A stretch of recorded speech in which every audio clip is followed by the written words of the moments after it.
vamos lá, moçada. Então, passando para a nossa apresentação, né? Você vai ter aqui o seguinte: a definição do calor latente, né, da quantidade de calor latente, é massa vezes o latente específico da transformação, né? Então, a gente está falando de substâncias que são substâncias puras e cristalinas, né? Então, se é uma substância amorfa, você vai ter tanto a mudança de fase como o aquecimento, a variação da temperatura, né? Aqui no caso, ou você tem a variação da temperatura, ou tem a mudança de fase. Não acontece os dois processos ao mesmo tempo, né? Então, se a substância é pura e cristalina, né, você vai ter, né, massa vezes o calor específico, né, calor latente específico da transformação. A unidade desse calor, né, desse calor latente, é joule por quilograma no sistema internacional, mas uma unidade que ainda é muito utilizada é caloria por grama, né? Apesar de haver recomendação de se evitar a utilização de caloria, mas pelo que eu tenho visto, né, ainda aparece bastante. Então, quais são as transformações? Então, você tem as fases sólida, líquida e gasosa. Sólido para líquido, você vai ter fusão, de líquido para gasoso, você vai ter vaporização. Vaporização que pode acontecer em três processos: ebulição, então você põe água numa panela, bota lá para ferver, então toda aquela substância, né, toda aquela porção, né, entra em ebulição, então começa lá a ferver, né?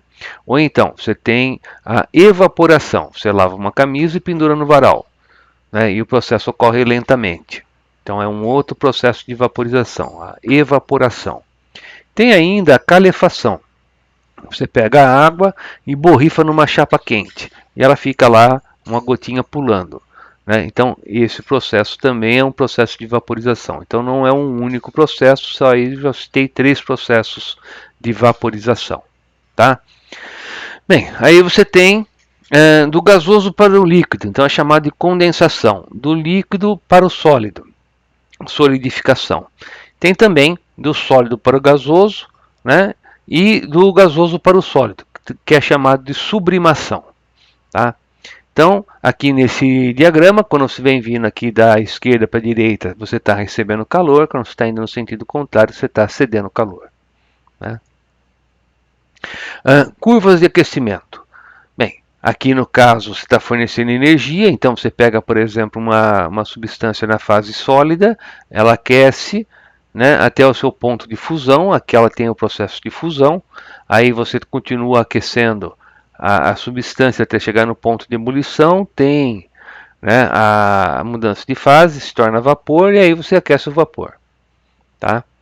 Aqui você pega o vapor, né, esfria até o ponto de condensação, condensa, ou seja, ele vai se tornar líquido, né? Aí você pega o líquido e esfria até o ponto de solidificação, né? Aqui você tem a mudança de fase, de líquido para sólido, né? E depois você pega o sólido e continua esfriando.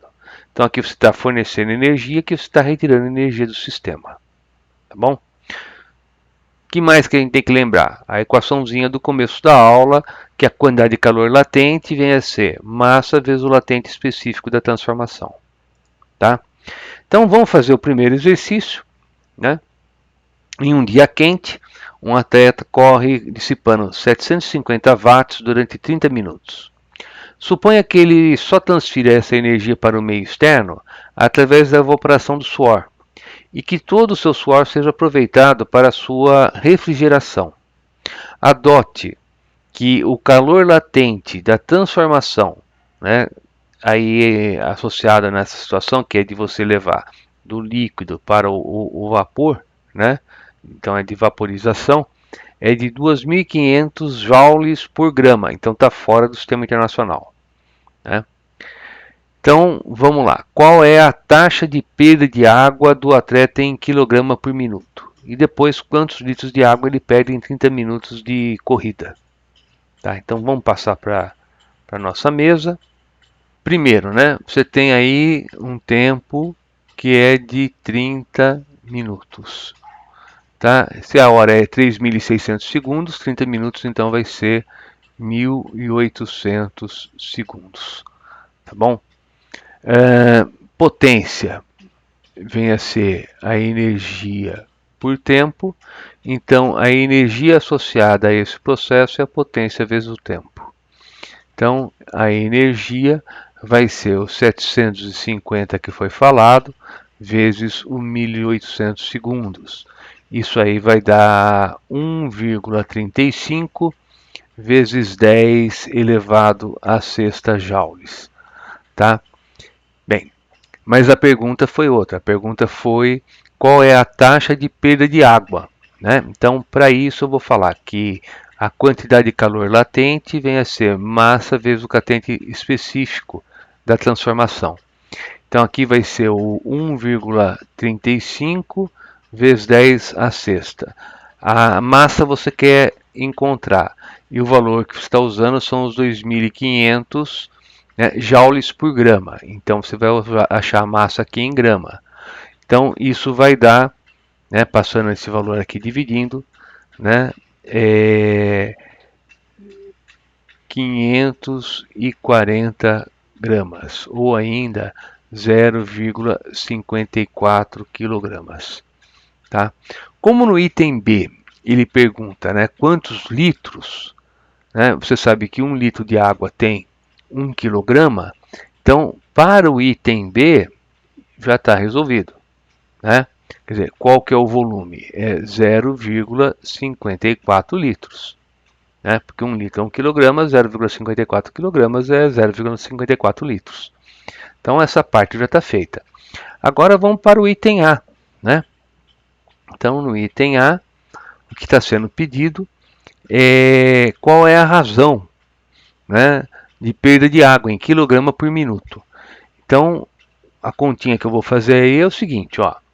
Em 30 minutos, né, o valor que eu tenho aqui é de 0,54 quilogramas. E eu quero saber, então, em 1 minuto. Em 1 minuto, esse valor é x. Tá? Então, esse valor do x é igual a 0,018 quilogramas por minuto. É isso que foi perguntado. Né? Qual que é a taxa de perda de água? Tá? Então, essa parte que está em azul é a parte comum, né, que você está resolvendo para fazer tanto o item A como o item B. Tá bom? Facinho, né? E é da Unicamp esse aí. O primeiro exercício, esse aqui já é o segundo, o primeiro exercício ele já é bem mais difícil, só que eu não estou resolvendo porque a gente tinha que ter feito, né? Teria que ter visto primeiro a parte de quantidade de movimento, que vai ser feita depois. Então eu pulei o primeiro exercício aí e a gente faz depois numa outra ocasião. Tá certo? Vamos passar agora para o próximo exercício. Então, tá aqui.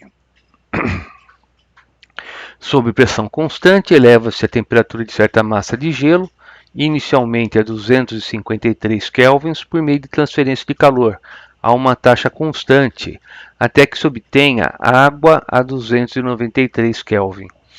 Então, você pega o gelo, vai até o ponto, né, de fusão, tem o processo de fusão, aí você pega a água e aquece. Tá? Bem, a partir do gráfico, qual é o maior calor específico? Você já sabe que é o da água, tanto resolver exercício, né? Que o calor específico da água é 1 e do gelo é em torno de meio. Né? Então, água. Bem, por quê?